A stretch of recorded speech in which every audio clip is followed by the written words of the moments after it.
Hi Capricorn, welcome to your week ahead horoscope with me, Raphael from Reydiant Reality. It's an absolute pleasure to have you. Thank you so much for being here.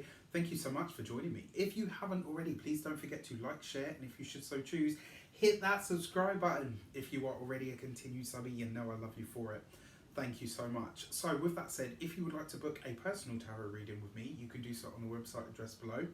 Before we start, as always, I would like to bless all of my decks of cards with all forms of love, light, peace, prosperity and abundance. And I pray that the messages that come through are ultimately clear and concise and they help you on your path to your highest vibrational good.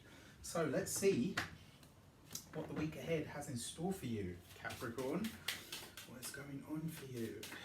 Alright, and your destiny card for the week is the Fool. New things, new places, new people. The Fool has been very active this week, so it looks like it's going to be quite an interesting week, to say the least, and I feel like it's going to be that for everybody.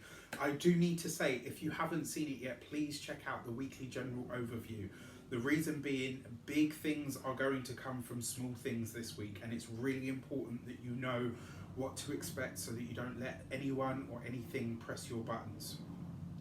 The Fool card is destiny. This suggests that a big event, and it is a big event. It's something that happens to us that makes us kind of need to think on our feet, but also think outside the proverbial box. Whenever you see the Fool card, this is the hand of fate moving in your life, and it also suggests that you need to take more calculated risks. You need to be a bit more present or a bit more on the ball, so to speak. So let's see what the Fool relates to. What is the context? How does it shape up? What is there going on with this? And this week you get the Eight of Cups, right? So interesting, because the Eight of Cups is about walking away from something. It's about leaving something behind. Now, when you've got the Fool card in the mix, this almost suggests that there's an experience this week that's going to help propel you forward, right? There is going to be an event that takes place this week that really can catapult you into the future. It's going to require you to be ready to relinquish your grip on something.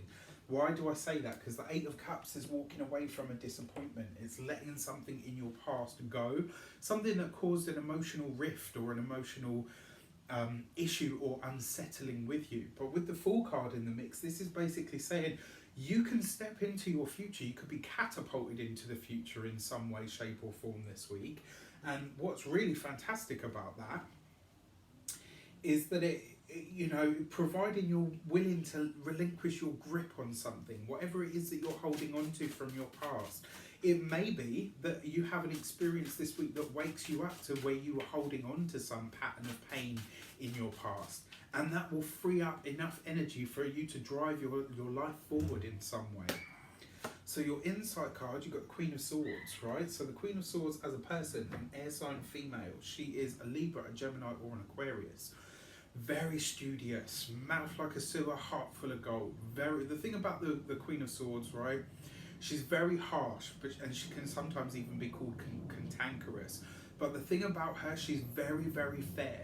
She'll tell you when you're wrong, when you fucked up, and she will let you know. But at the same time, she's very loving, she's very wise, and she's very kind. The fact that you've got the Queen of Swords as your insight, this is really about you saying to yourself, what is it that I need to let go of now? What is it that I really need to just phase out of?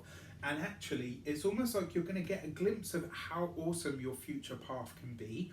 But the Queen of Swords is going to be your mind saying, right, okay, that's great. We know where we're heading towards and what the possibility is. But how are we going to get there if we're still hanging on to all of this baggage and this shit over here in the corner? We're going to get rid of that, or we're going to, just drag it forward. This is you and Sagittarius this week are getting very, very honest with yourselves. Really, really interesting message for sure. But that's what I've got for you this week. It's a very short one, I know. I wish you an abundance of all of that good stuff. Have a fantastic week. Let me know how it shapes up for you in the comments. Take care. I'll see you soon.